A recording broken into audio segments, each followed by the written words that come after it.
Welcome back, everybody. Today we're going over this optic here from SWFA. This is the 3x9 variable power mil dot reticle. Honestly, guys, the thing is a beast, especially for the money that it costs. So what we're gonna do is just keep putting some rounds down range and then get into some of the details of it, some of the specs of it, cost, the value, all that stuff coming up next.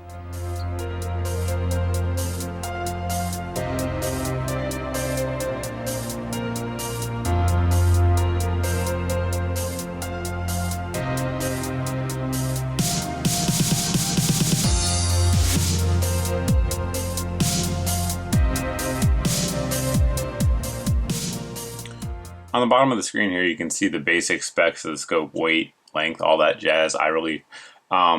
All that stuff is very easily measurable. One thing that's not really all that measurable is just kind of how it looks when you're looking through it. So what we're going to do now is step outside and take a look at the reticle.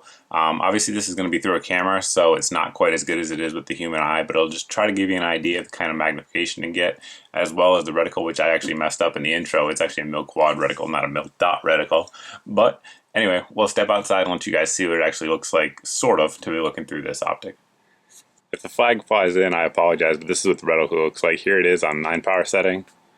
I'll try to zoom out here, show you guys how the reticle actually stays the same size, regardless of the settings you're on, being a front focal plane scope. It just changes in relation to what you're actually looking at. I apologize for the flag getting in the way. So that is what it looks like. Obviously the camera doesn't really do it justice because it's much more crisp in real life. Getting into the details, I guess we'll start out here at the front. It is 42 millimeters up there. It's kind of a good balance in terms of scope size because it's not so large that you have to use really high rings, but it's still large enough to get a good bit of light gathering capabilities. I am using low rings on my rifle that you guys saw out there, so certainly you're able to get away with it. It's going to vary rifle to rifle, obviously, but that's one thing I like. That way you, generally speaking, don't have to build up your stock to get a good cheek weld. Moving back here to the turrets. Their turrets here are excellent. Considering the cost of this optic, they're excellent. Even if the optic was double the price, actually I would like these turrets. They are 1.1 mil increments, have a nice positive click. There's no way that they're going to get stuck in like a middle position or something like that. Very positive. They give you good feedback, but yet you can still spin them if you need to get somewhere quick. The one thing that I'm going to put as a criticism on this, but again, keep in mind the cost factor here, is that they don't have zero stops. So what I do is I just mark it with a line as to where my zero is, using a Sharpie or something like that. Actually, I usually use nail polish, white nail polish, because it comes off very easily should you switch the rifle that it's mounted on. But I mean, you can spin them pretty quick, but if you want to go slow and slowly dial it in, you're going to get audible and tactile click each time.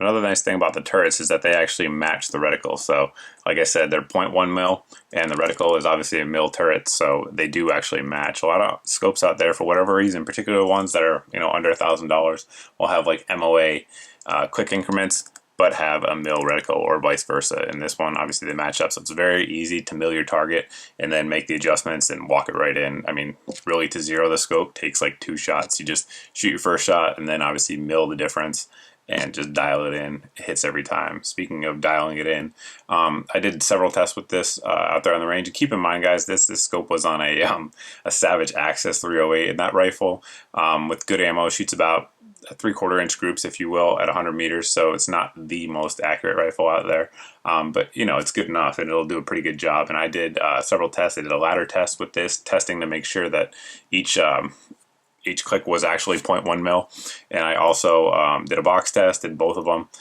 worked it up and down, left and right, and every time it was within about 3/4 of an inch of where it should be, which accounts for the rifle and the shooter, obviously, when I set it up. So I would definitely say that in tracking and box tests, or box drills, if you will, it does extremely well, and they're right on. So again, for the cost of this, which the retail price on this is $5.99, for the cost of this, it's as good as anything out there that is in that range, and better than a lot, actually. On the rear here, we have our magnification adjustment here. It goes obviously between 3 power all the way up to 9 power.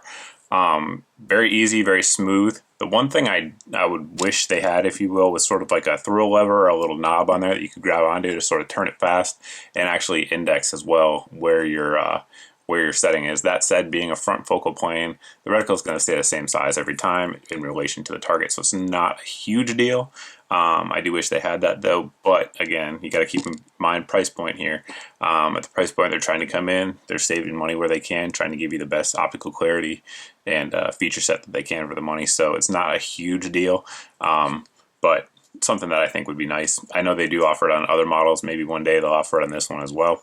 One thing you may have noticed just kind of looking at this area of the scope is that there is not a parallax adjustment on here. So some of you guys would be very concerned with that. I was a little concerned with it as well. The only time I noticed it is when I had this actually on a 22 caliber rifle, just as like a training rifle, just to show some family members, some young children, you know, how guns work and stuff like that. And you want to give them a good scope so that way they can actually hit what they're shooting at. Real close in, when we were working at like 20 meters, 25 meters, it was having some parallax issues, especially with untrained shooters who don't use the proper eye position each time and get the proper cheek weld. But it's not designed for that. Really, I found out past 50 meters, and I shot this out to about 500 meters. I've had no parallax issues at all. So is it a big deal? Again, you got to remember price point. For most shooters out there who are going to be shooting in the 100 to 500 meter range, it will not be an issue. At least on this one, it hasn't been an issue at all. Here on the rear, we have the focus piece. And one thing that is very nice about this is it also has a ring here to lock it in place once you set it for your preferences. You can lock it down, and that way it won't move as you're taking it in and out of gear bags or walking through the woods with it. It's not going to come loose on you. You just lock it down in place with that ring, and it's good to go. I don't do a ton of long-range shooting here on the channel for a couple reasons. One, because it's hard to actually film long-range shooting, especially if you're by yourself.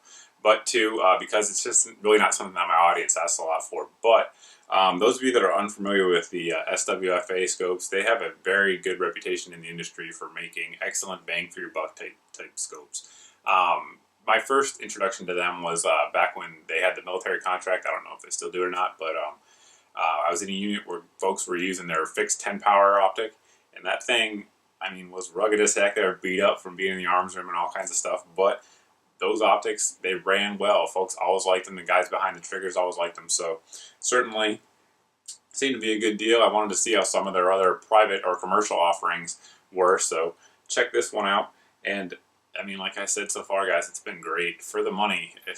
The clarity is excellent. The glass on this is comparable to higher name brands that are selling for $1,000, $1,200. So to think that this comes in at $599 is extremely impressive. You know, it's missing some things that some of the higher end scopes have, like the zero stop. It's not illuminated, the parallax settings, etc. But in reality, most folks are never going to notice that. I mean, like I said, am I shooting out from 50 meters out to 500 meters? Never an issue. Now, again, you got to make sure you have your proper cheek weld and stuff, and that just comes with experience. But I mean, they're really not an issue in most practical shooting. And I like the MIL reticle. That way you can swap it back and forth from different rifles, you know, like going from a 308 like we had earlier to an AR. And you don't have to worry about having a ballistic reticle on there. A MIL reticle is a MIL reticle because a MIL is a MIL, no matter what rifle you have it on. So it's easy to make adjustments and dial things in once you understand the system. But all in all, guys, I mean, it's an excellent optic made in Japan. Obviously, Japan has a reputation for making excellent optics, and you know, if you look today with the modern build quality of these optics, you can get excellent optics under $1,000. You know, 15 years ago, that wasn't really the case. You had to spend high dollar on good glass if you wanted to get good clarity, good resolution, turrets that actually tracked properly, all those things. And nowadays, I mean, this is one that certainly does it well under $1,000. So really not a whole lot to complain about. If you guys have any questions about this scope though, or anything else I test here on the channel, you can always post below in the comment section. You can also post over at my Facebook page. But thanks for watching, guys. Thanks for subscribing, and I'll see you in the next video.